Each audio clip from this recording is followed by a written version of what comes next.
15 तासापेक्षा जास्त काळापासून बंद असलेल्या ठेकेदाराच्या मनमानी पद्धतीनं काम सुरू असलेल्या महामार्गावरती मी सध्या उभा आहे। या ठिकाणी NHAI जे अधिकारी आहेत त्यांच्याशी आपण बातचीत करण्याचा प्रयत्न करूया। सर, काय सांगाल, ज्या पद्धतीनं 15 तासापेक्षा जास्त काळ झाला आहे, रस्ता बंद आहे, सर्वसामान्यांचे हाल होत आहेत, ठेकेदाराची मनमानी म्हणायची का नाही?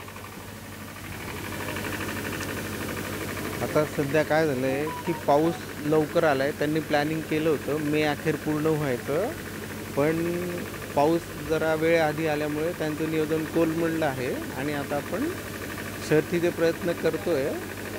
आपण कसा रस्ता आता लवकर सुरळीत होऊन लोकांना रिलीफ मिळेल याचा प्रयत्न करतो आहे। प्रयत्न गेल्या अनेक वर्षापासून या रस्ता शंकेच्या छायेत आहे। खरं तर या रस्त्यावरून वाहतूक करणं खूप जिकिरीचं आहे।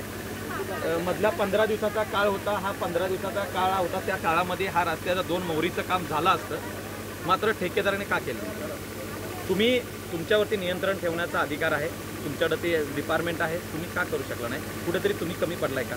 नाही, कमी नाही पडलो आपण। त्यांचं लेबर स्ट्रक्चरल लेबर गँगचा प्रॉब्लेम होता, म्हणजे ती लोक प्रॉब्लेम होता। हां, ईदमुळे लोक स्ट्रक्चरल गँग गेली आणि त्यांना लोकल गँग लवकर उपलब्ध होऊ शकले नाही, त्याच्यामुळे जरा प्रॉब्लेम झाला आहे। रस्त्यावरून आतापर्यंत 4 अपघात झालेले आहेत। या अपघात हे निव्वळ आणि निव्वळ इथल्या अतिशय ढिसाळ नियोजनामुळे झालेले आहे। आर्थिक नुकसान झालं असेल, शारीरिक नुकसान झालं असेल। तुम्हाला काहीतरी एक अधिकारी म्हणून तुम्ही इथं देखरेख करताय, काहीतरी तुमचा भाग आहे या सगळ्या गोष्टीकडे?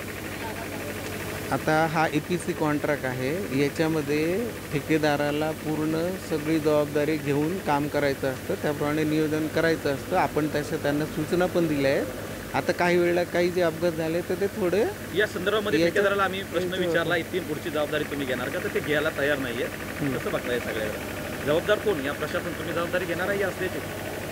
जर का अपघात इथून पुढे काय अपघात झाला, ज्या पद्धतीने धोकादायक पद्धतीने हे ब्रिज आता चालू आहे, जे पर्यायी रस्ते पण बांधायची चालू आहे, आता बघूया परिस्थिती। आता आपत्ती व्यवस्थापनमध्ये आता सगळ्यांनीच त्याच्यावर जबाबदारी जर ढकलली तर मग कामच होणार नाही आपलं। तर थोडं आपण सगळ्यांनी मिळून प्रयत्न करून नॅशनल हायवे अथॉरिटीची काही जबाबदारी आहे का? त्या रस्त्याचा जी झालेली दुरावस्था या संदर्भामध्ये नियंत्रण करणं, तुम्ही सुद्धा त्यांना प्लॅनिंगमध्ये सहकार्य करणं गरजेचं असतं, ते तुम्ही केलेलं आहे का? प्लॅनिंगमध्ये सहकार्य असतं आपलं, फक्त प्रॉब्लेम काय झाला आहे की ह्या रस्त्याला आता हे जे बॅलन्स वर्क चालू आहे हे काम 2017लाच मंजूर झालं होतं, L&T कंपनीने घेतलेलं पण होतं आणि त्याच्यामधलं जे डिस्कोप झालं आहे, जी भूसंपादन अडथळ्यामुळे किंवा लोकांच्या थोड्याशा प्रॉब्लेम्समुळे जे काम रखडलं आहे आणि त्याच्यामध्ये जो काही कालावधी गेला त्याच्यामध्ये जो अस्तित्वातला रस्ता होता तो जरा मेंटेन न झाल्यामुळे खराब झाला आहे, त्याला क्रस्ट राहिली नाही, त्याच्यामुळे ते सारखे आणि इथलं पाऊस तर तुम्ही बघताय। आता मी तर पहिल्यांदाच बघतोय, मी आता नवीनच जॉईन झालो, मला 20-21ला मी चार्ज घेतल्यापासून मी तेच बघतोय, तर होईल आता सगळं इथून जो पण काय जे काय हादसा होणार, अपघात जाणार, ते जबाबदारी नक्की कोणी घ्यायची? ती जबाबदारी आता कोणी घ्यायची वगैरे ते तर त्यावेळेच्या परिस्थितीवर अवलंबून असेल। आता आपण पहिले रस्ता करूया। समोर डोळ्यासमोर घेऊन तुम्ही उत्तर देणं अपेक्षित नाहीये।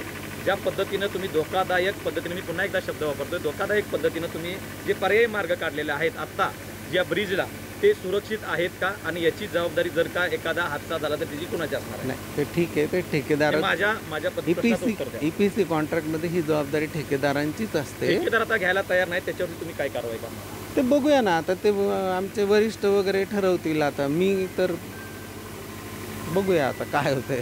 टर्म्स अँड कंडिशननुसार रस्ता जर ज्या ठेकेदाराने एखादा रस्ता घेतलेला आहे, आपण जर पाहिलं तर या ठिकाणी ठेकेदार जबाबदारी घेऊ शकतो, मात्र ठेकेदार जबाबदारी घ्यायला तयार नाही। त्यामुळं प्रशासनाने इकडे गंभीर दखल घेतली पाहिजे या रस्त्याच्या संदर्भामधली। खरं तर पालकमंत्र्यांचा हा मतदारसंघ आहे। सातारा जिल्ह्याचे पालकमंत्री शंभूराजे देसाई यांच्या मतदारसंघातली ही सगळी परिस्थिती आहे।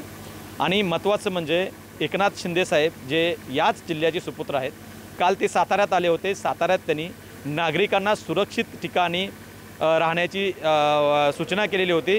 पर्यटन स्थळावरती जिथं सुरक्षित असेल त्या ठिकाणी जावा, जिथं सुरक्षितता नसेल त्या ठिकाणी जाऊ नका असं देखील सांगितलेलं आहे।